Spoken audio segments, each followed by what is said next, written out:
namni wala jeesaabeef. Haa bakkee hojii sanatti lubbuun isaa maasii kan gaadhu. Nasruun guddaadhaan gurguratee nasruun ni miidhame beeka.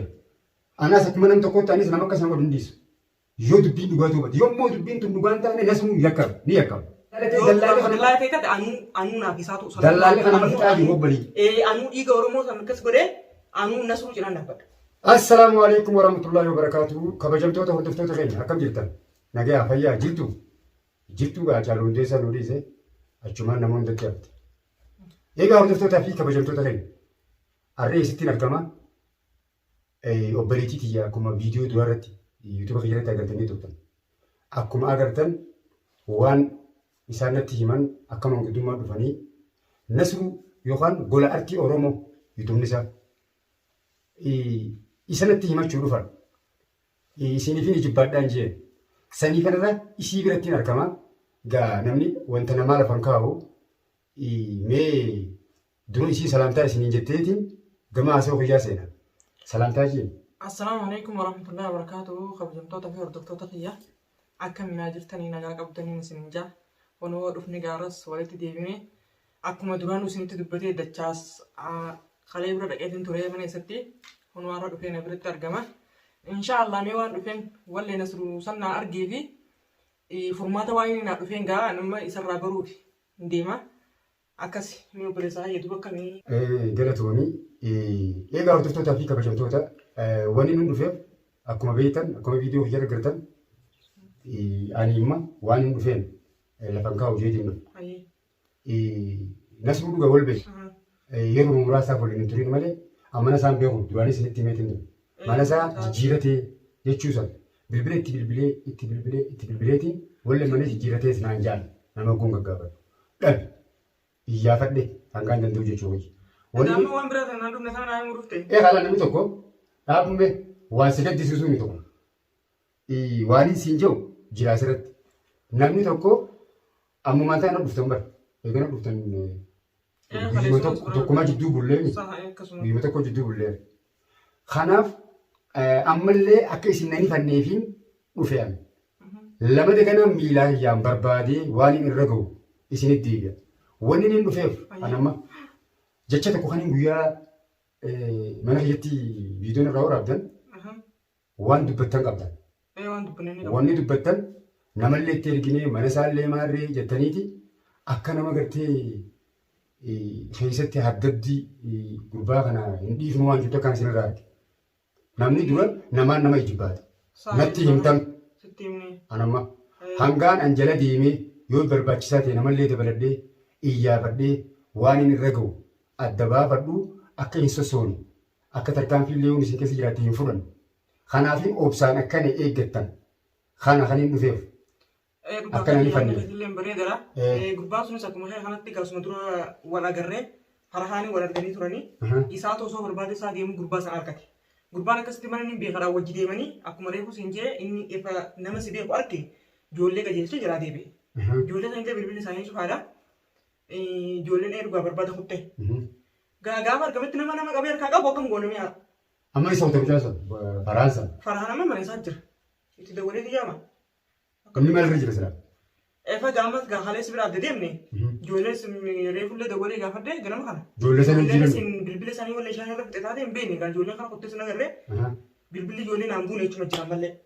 Hafuurri ijoollee waan isaan deebi'aniin qaamas ijoolleen dhuftee akka hin jenne waan irra jiran kan hin beekne. Amma inni yaadni waan irra hin beekne garuu mana isaatti jiran fakkaattee kan ganama kana dubbisatti. Duuba ammaan tana mee maalirra jirtarree isin amma achi as argaatu biraattis yoo isin irraa argadhee tajaajiluuf hin dhufee. Dhugaa kan itti gaafatamaa ifa si'as ifaan ammas biraas deebi'an sun irratti dhiiseetiin dhufee aagaa ijoollee ergas isaa dhugaa sababaa gurbaa kana barbaadee baasuutiin naa beekachuun gurbaa san kutee mire. Amma gaa ijoollee isa waan kutteenis gaa akka itti deebitu farhaanumaa quba qaba jeetii yaadaan. Angaa ifa amma inni farhaan sitti na fide siifa warra biyyaa taatan. Ijoolleen tu mashaakila gooti. Aboo gaa ijoollee wallaahi mana isaa garraan gaa nasruuntiin zarii isaatu barbadeessaa jeetiin ergee dhugaa firmaa wayii baddi. Mana isaa sanitti iyyumaan agarraan aanuu jedhan deema jeetiin kee turaan. Dhugaa beetaami wajjin deema jennaani farhaan lakkii boo ilmaan keessaan deebini ilmaan keessa taa'e narratti dhiisi gurbaan kun isa kubbareessa kiyyaati saahiba mana kiyyaa fuudhameeru. Sijarannaa qoccaa ugaa dubbiin tun na laalatti kute jechuudha tayyattuun mana na hambisanii kaanii hawwatu. Amma akkasitti osoo hojii deemu jiranii jalaas nama siree kudha ga'uudhaan deebi'ee inni jalaa beekaa faraan malee waliin na biraa deemanii. Amma anjoollee sun mana isaa garraan hin baantu akka inni jaarsa yoo godhu jiru ati illee fiiduu argettee reefu tokko dura jaarsa ta'ee ta'uun amma waan takkaa jira laal amma akka nam tokkotti nama akkasitti inni raayyaa nasuu falmallee naan hin jiinan amma waan hin beeku anaas yoo ta'e tafiila dhaabaa laalaa jaan anaas yoo ta'e yoo namni taariiba keessa na gudde abbaa fadhee utaanaan hagodhanii irraanfataa jaan hagodhanii irraanfatu. Akkasisu yoo jiraatti gaa. Ammoo mutaakkida yoo jiraatu taate nasi mun akka qabu.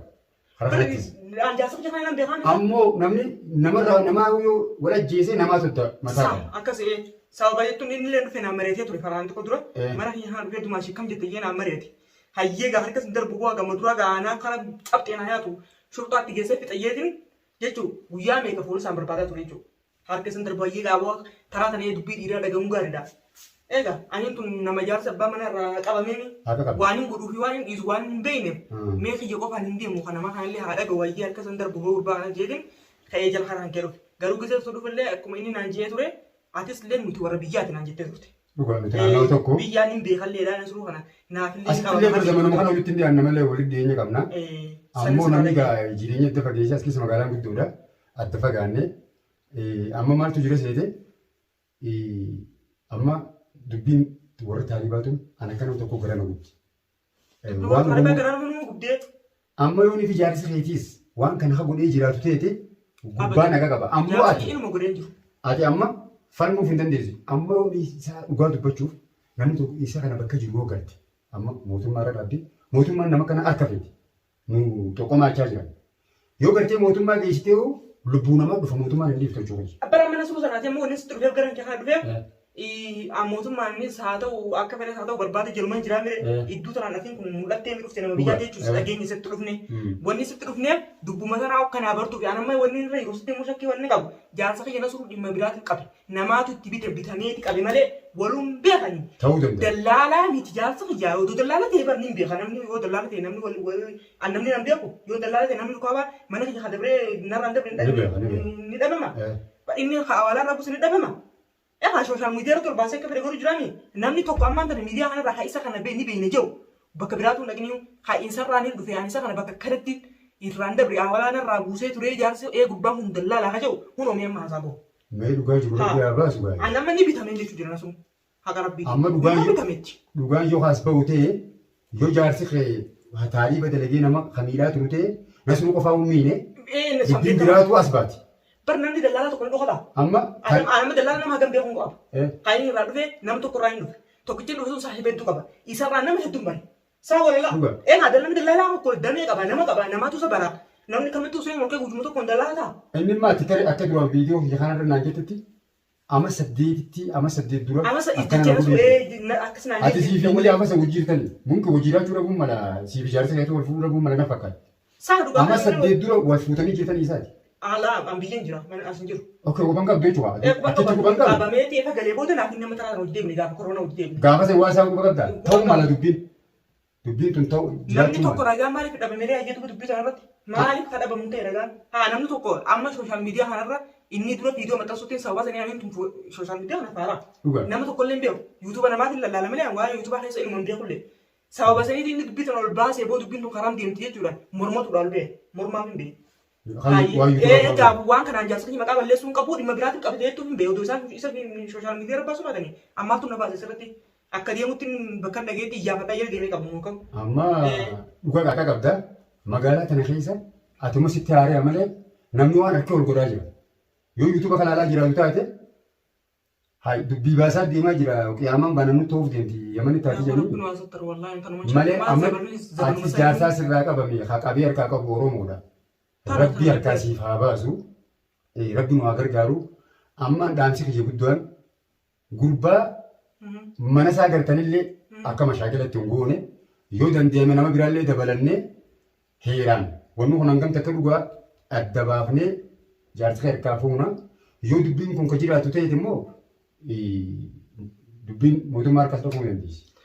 Amma gaanamma kiyyatti akkasiin jiru ammoo inni kun gurbaa kana gaanuu viidiyoo sura waraabaan jiranii siin jee qalee situ qayyee jira mana kai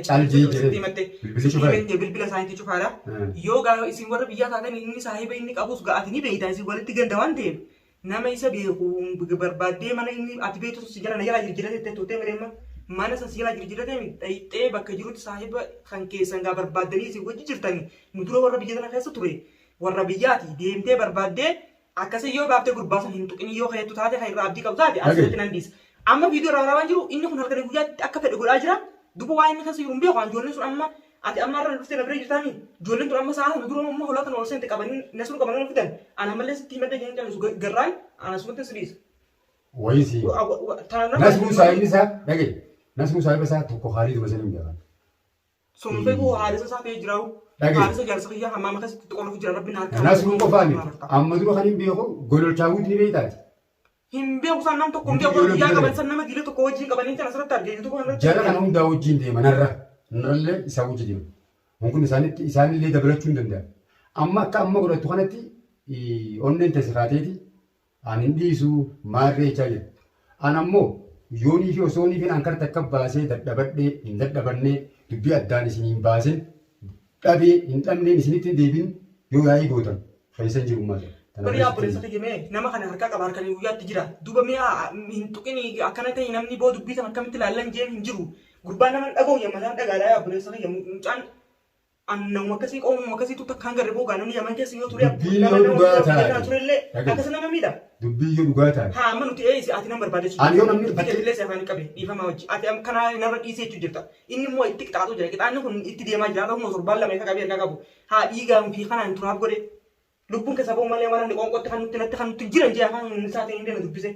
Namni wal ajjeesaa beeku. Haa qaama yoo itti sanatti lubbuun isaa malee kan gaadhu. Nasruun dhugaadhaan na gurguratee nasruun namni ni miidhame beeka. Anas akkuma nam tokkotti anis nama akkasuma godhu hin dhiisu. Yoo dubbiin dhugaa ta'u yommuu dubbiin tun dhugaa hin taane nasruun ni yakkama.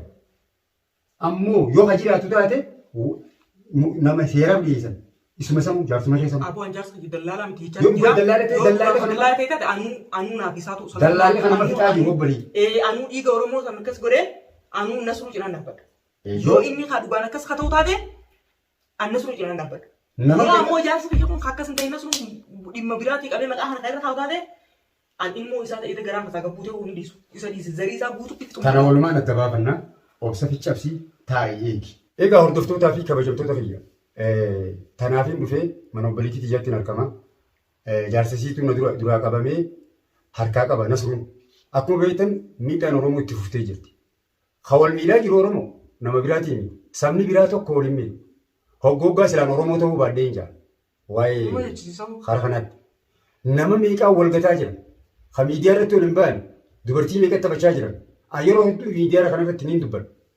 Kanaaf haqa qaba nasruun yoonii fi gurbaan kun amma dura gurguratee nasruun kan miidhamu ta'e nasruun isa qaba. Yommuu dubbii tana nasruun isarra kaa'ee nasruun ifuu akka qaba. Nasruun akkanumatti teenyaaf jechuudha. Kanaaf dubbii kana deemtu inshaallah ni ilaalla.